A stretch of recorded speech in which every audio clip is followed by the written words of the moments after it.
до фотеляшите на сите партии. Да ги поздравиме фотеляшите!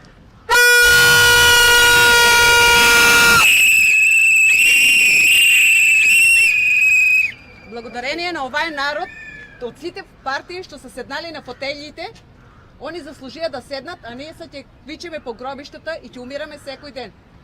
Како прво, не знам кој инспектор си даде си свое право за да плати глобата на Деко и не знам дали мирно спие дома.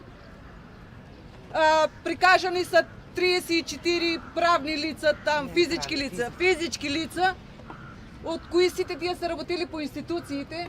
Судската медицина не напиша кое време са починали децата, како прво. Како второ, трчаа да ги земат децата за обдукција. На децата испомешаа име, презиме, дата, месец, година на раѓање.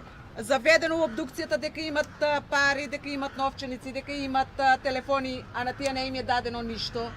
Малку треба да се преиспитат дека ние не сме играчка за играње. И треба да размислат малку сите дека ние не сме топки за шутирање. Оти топката може да се одбие од стативите и некој по главата да го тресне. И судиите, еден апел до нив, криво нека седат, право нека судат. Оти они не са тие што треба да на некој маката ја злоупотребуват и да се нервират некој од нив и да умират секој ден. Ако мислат дека дома ќе носат крвави пари и мртви пари со нашите деца, нека мислат. А има одозгоре кој ќе им пресуди на нив. Па се нека седат, нека размислуват дома. 5 пати нека мислат, еднаш нека сечат, а не 5 пати да сечат, еднаш да мислат. Значи ќе дојде крајот на се. Не може да мислат дека се така у фотелиите ќе седат. На нас никој ништо не може, ќе се закануват, тај некој си Благојчо там у Швейцарија бил еден обичен клошар, заканува се на родителите, ако сакаш и другото да го нема, ако сакаш и другото. Кој е бе он? Нека дојде тука пред нас, нека се покаже. Не се покажува на Фејсбук. И тие другите што коментират кој ви е крив на вас децата малолетни кои сте ги пратили од диското. Па значи тај што коментират, ако е поминал од 10 години директно на 40 години, нека дојде нека се каже кој не е поминал тоа детство. И не само тај и икс други. Бре, маршови на ангели. Па бре, тај утре може да го плесне истото, па он ќе биде бре со нас тука. И не може да мислите дека никој ништо не ни може на нас. Не, Господу згоре со децата. Има дете што е завршило факултет тамо, заедно со него ќе не бранат и ќе излегне правдата. А тие што ќе судат, нека мислат како ќе судат. И нека мислат дома какви пари ќе носат ако криво судат. У Виница се случи една судика, суди и од кај тај. И виде човеко не виде, и на тај пари зима, и на крајот пиштолу утепаја, човекот се поздрави и си одмина.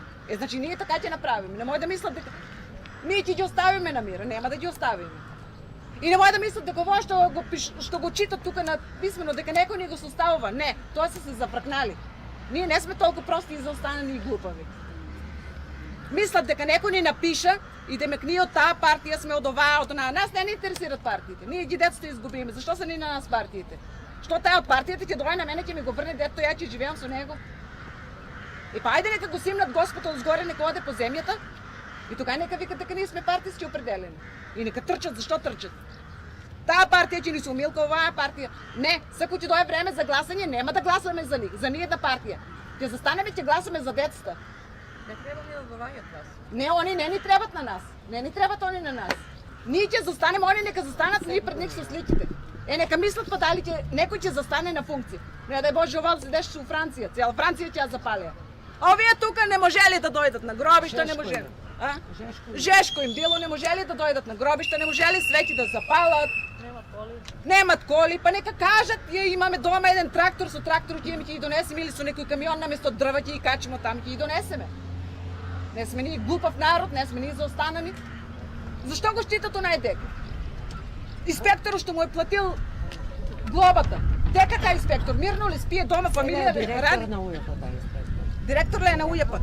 УЈП, директор на УЈП платил му сметката. И са мирно ли спие дома фамилија ли ќе рани, деца ли ќе рани со крвави пари? Па не ли го е срам? 62 деца закопаваме.